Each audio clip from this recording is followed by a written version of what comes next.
When Barbara Mullenix's body surfaced in Newport Harbor, it was not the water that shocked investigators first. It was the violence. 52 stab wounds. Multiple knives. A butter knife lodged in her eye. Her body wrapped carefully in bedding, weighted, and left in a place where someone believed it would not be found quickly. This was not a crime of panic. It was not random. It was intimate, furious, and deeply personal. And within hours, investigators realized the most disturbing truth of all: whoever did this did not come from the outside. They came from inside her life. Barbara Anne Mullenix was a middle-aged woman living in Southern California. To outsiders, her life appeared unstable but ordinary. She drank heavily. She argued loudly. She had a complicated relationship with her ex-husband, Bruce, who despite their divorce still lived with her. Their daughter, Rachel, also lived in the home.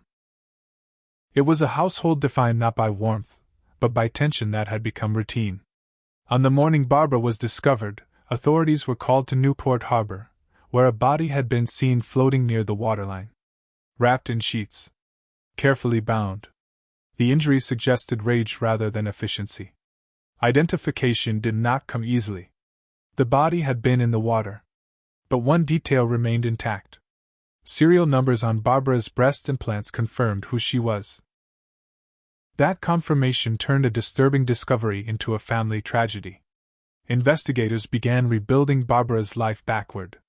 Friends described her as volatile, often intoxicated, and deeply controlling toward her daughter. Rachel, in later testimony, described a childhood that began with affection and fun, then slowly eroded into fear, instability, and emotional manipulation. Alcohol was a constant presence. Arguments were common. Financial stress added pressure to an already fractured household.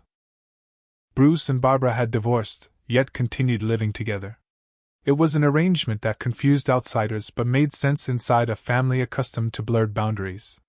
Rachel, struggling with her own mental health issues, turned to alcohol, self-harm, and relationships as a form of escape. One of those relationships would become central to the case. Ian Allen entered Rachel's life at a time when she was vulnerable and desperate for autonomy. Their relationship was intense and volatile. Barbara disapproved immediately. She viewed Ian as a threat, someone pulling her daughter away from her control. Confrontations escalated.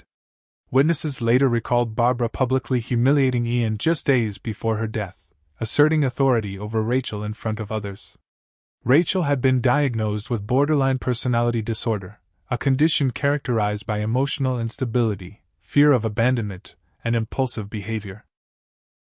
While the diagnosis did not excuse criminal actions, it would later become a point of intense debate during the trial. Tension in the home intensified. And then Barbara was killed. When Barbara was found dead, Rachel and Ian were nowhere to be found.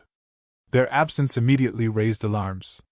Law enforcement issued alerts. Days later, financial records showed Ian's credit card being used in Louisiana. Surveillance footage placed the couple together, contradicting Rachel's later claims that she had been kidnapped. When they were eventually apprehended, Rachel told a story of fear and coercion. She claimed Ian had killed her mother while she was paralyzed with terror.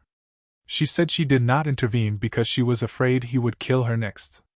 But the physical evidence, and her actions after the murder, complicated that narrative. Inside the Mullenix home, investigators uncovered signs of cleanup.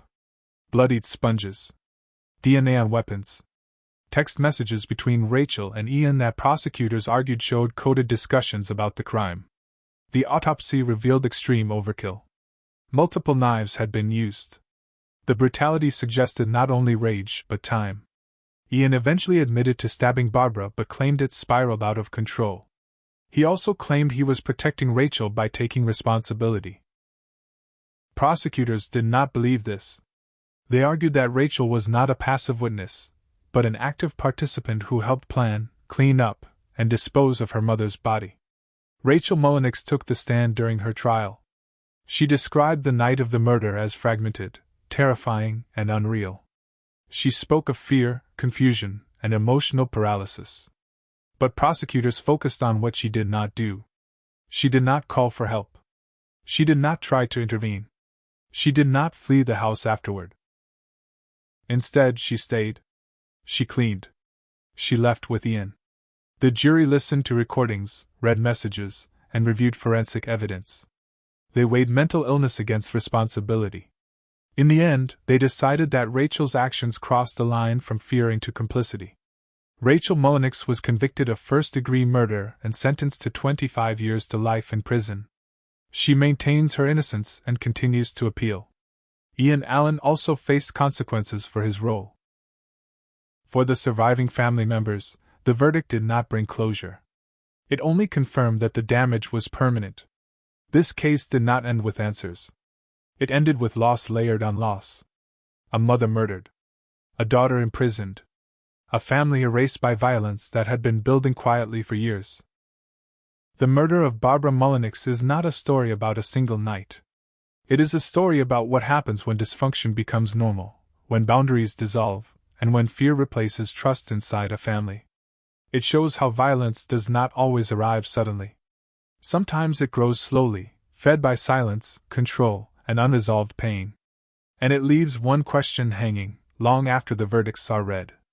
At what point does surviving a toxic home become something far more dangerous? Thank you for watching. Subscribe and like for more amazing stories on our channel. See you soon.